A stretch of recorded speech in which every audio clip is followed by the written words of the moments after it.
Her Mikeba concept of interwovenness of different patterns to make one piece, an array of trailblazing women from suffragettes to style icons. This is the woman behind the curtains who tirelessly searched and interviewed all the queens who will be celebrating on this coming prestigious night of the 30th September. Herself being a queen, Regina, royalty, expressing her heartfelt appreciation. Welcome viewers at home. It is Rusty Global Television once more, and we invite all the women, our sisters, everyone at home. You might be at home, you might be in a shop, you might be driving your car even now. So I just want you to give yourself the next 15 minutes, because we are now at Mohwase. We are meeting with our Honorable Mayor, Cllr Nketu Nkotswe, who will be sharing a lot about her life. Women come and listen, and especially those who are in leadership. Cllr Nketu, our Mayor, you are welcome. Thank you. Greetings to all the listeners and everybody at home. Thank you for giving me this opportunity. I really appreciate what you are doing. We are meeting today here after you have made an appointment with me. Fortunate enough today, I do have some time. That's why we are here. To come where I am now, in actual fact, we start with where I was before I arrived here. Yes. Yeah. It all started at the branch level. I became the secretary of the branch, later the chairperson of the branch at Ward 23 in Cllr. That's where I was, that's where all this started. Then as a branch member, as a branch secretary, I became involved in most of the community work. I was a member of the CPF. We formed that relationship with the community. I was a member, in actual fact, the chairperson of all the CPFs falling under Sun City Police Station. That's where I started working with many people. I met the farmers in different categories, worked with them. Then, to be honest, one does not just jump out of the blue and obtain all these things. It's because of these public-private partnerships we have to form so that people can see the potential in you. From being the secretary of the branch, that is of the mother body, I then later became the secretary, the chairperson of the Women's League. That's where I met many women. I even went to an extent of being shown how to emboss, doing or making my own Christmas cards and all that. One does not have to sit on Naore. Someone has to take the initiative. Take yourself serious, people will do the same. Then the branch felt, when the elections came for 2011, that the branch felt that we need to ensure that you are going to work for this community. Then I said, being sent by the branch, it means I'm being sent by the community. Then I received what was said by that. I then became a ward councillor in 2011 because of the potential people saw in me. I had to strengthen that relationship now more than it has been before when I was just the ordinary secretary. I worked with that community. They elected me in 2011. I worked for the ANC from 2011 as a ward councillor.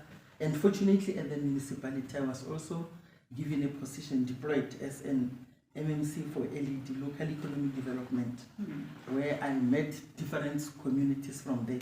I had to travel to Mokhalwane and all those other communities.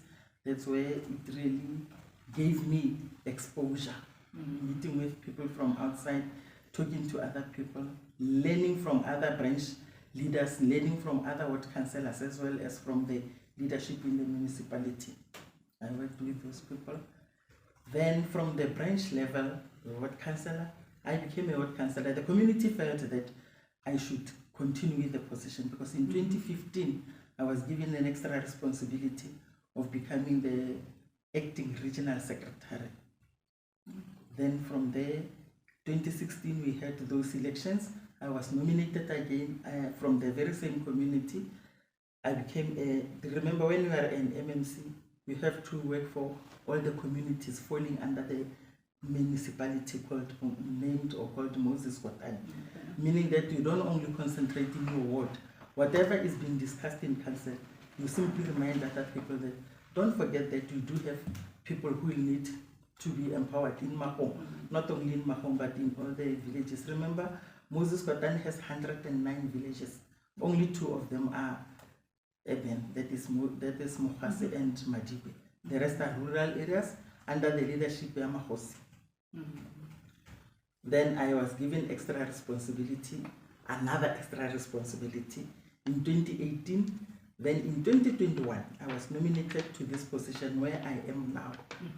Then fortunately enough, I have been assigned, whenever there was something to be done, the mayor will assign me to go and represent the municipality there. I think that's where the real thing came out there.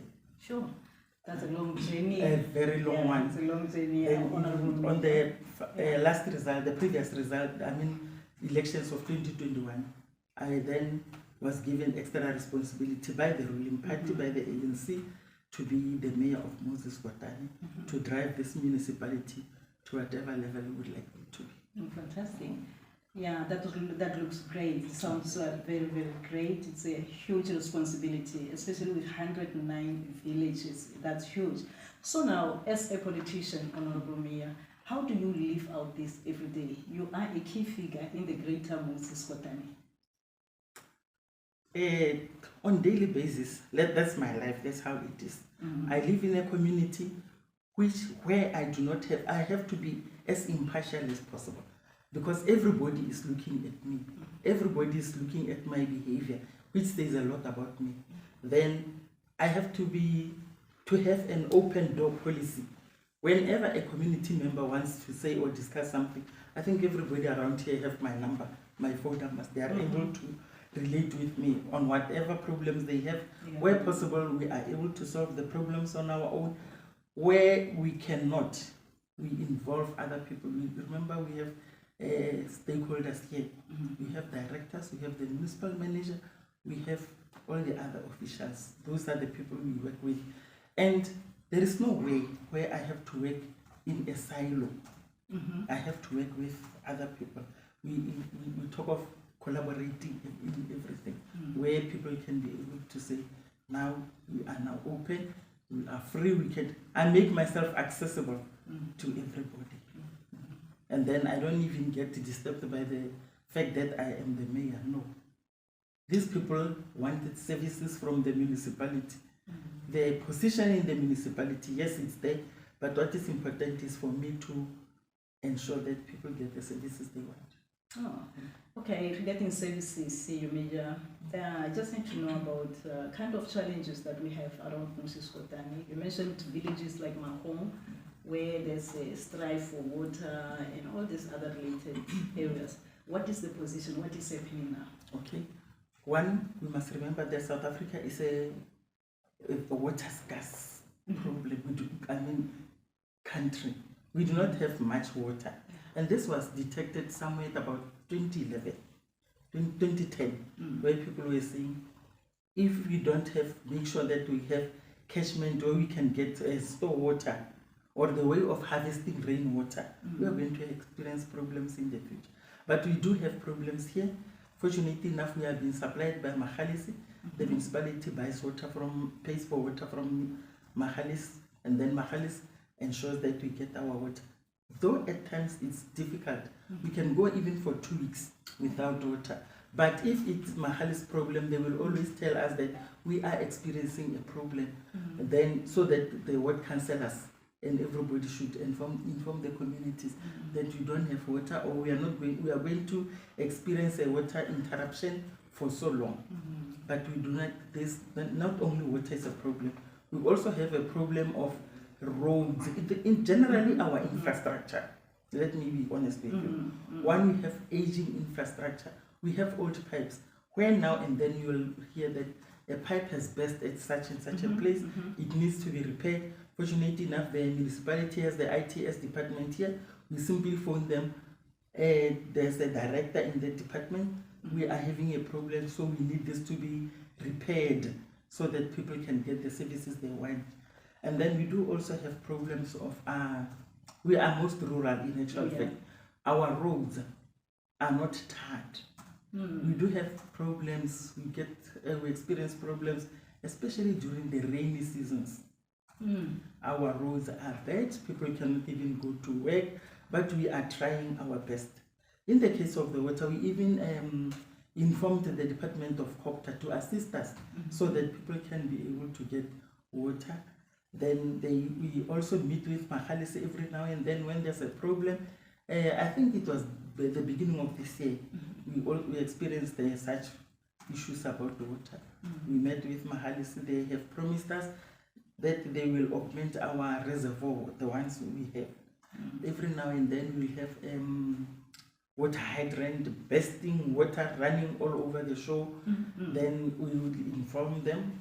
The municipality has its own team as well. They will go and check what the problem is. If it's our problem, then the team is sent out to go and repair. If it's Mahali's problem, we inform them and give them the timeline that this must be completed by this, because our communities do not need the technicalities of telling them that there's a water hydrant which is best, there's old infrastructure and all that. People do really want the services. These technicalities they don't want. Yeah. Oh, no, it's interesting to learn about all these related issues.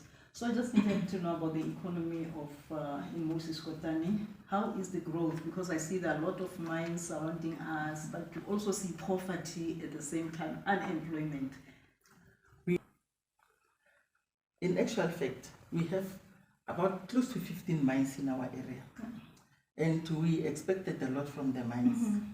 Then we decided as a municipality to call all the mining houses under one roof so that we do not leave anyone behind, to give them the situation of our municipality. I'm referring to our communities, that yes, we do have the mines around us, but people feel that they are not benefiting enough from the mines. But the reality is that we do not expect the mines to create jobs for our people. The municipality has to take the initiative. We do have the local economic development department in the municipality. That's where we expect the initiative to come from. Even if we can have mines, remember we are human beings, we can have as many mines as we can, but we need to eat at the end of the day.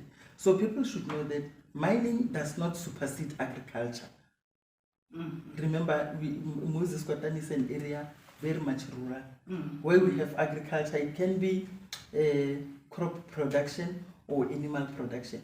But as a result of us concentrating on mines, then we do lose focus on what we really should be giving to our people, and we can produce this ourselves. We have decided as the municipality, we took a resolution in which we decided in order to generate income, not only for the municipality, but to assist our people to get jobs, we have taken a resolution in connection with to have our own fresh produce market, like the one we have in Pretoria. But that market, for it to be successful, we need our own people to be the producers. So our people will with time learn that they don't have to go and buy vegetables or whatever at breads. I'm not advertising breads. I want our people to be the producers of these vegetables, not only vegetables. Remember, Moses Kotane used to be the best producer of sunflower. Oh, yeah. Yes, and it came only from Kayapur, just around us here, and people didn't know about it. Amazing. Yes, so we were contributing towards the production of cooking oil, etc. Then another thing with the local economic development, we decided that we must now and then train our people so that they know what training our people. I'm referring to small scale businesses. Maybe giving them that information, allowing them to get extra education will assist the municipality. We are not only doing this for the municipality, we are doing this